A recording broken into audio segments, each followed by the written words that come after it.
আসসালামু আলাইকুম।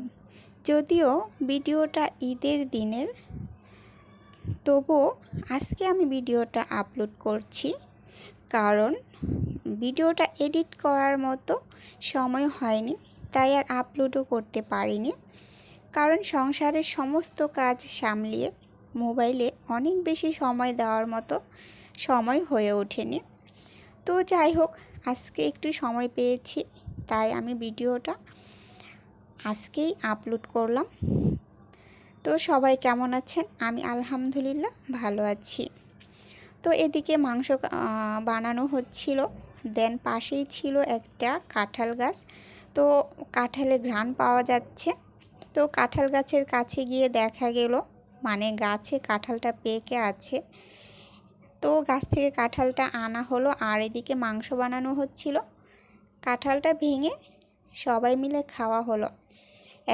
একে তো কাঁঠালটা শক্ত, আরেক দিকে হচ্ছে গাছে পেকে ছিল।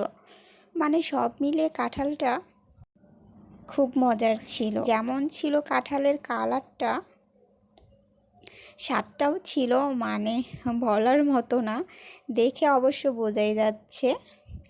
তো যাই হোক, মাংস বানানো শেষে মাংস বাড়িতে চলে আসছে, চলছে রান্নার আয়োজন।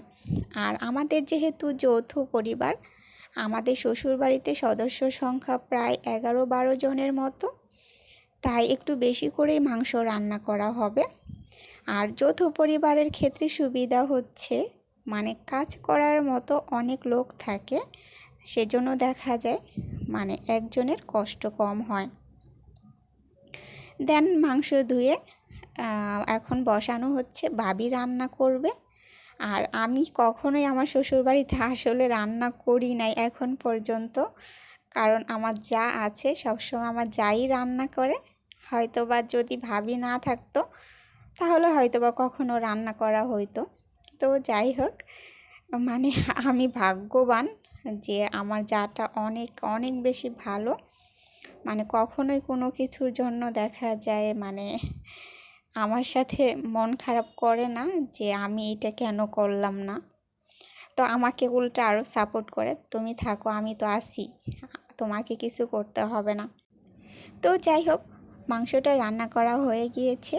আর মাংস রান্না শেষে এক বাটি মাংস তুলে গরম গরম খাওয়ার মজাটাই কিন্তু আলাদা।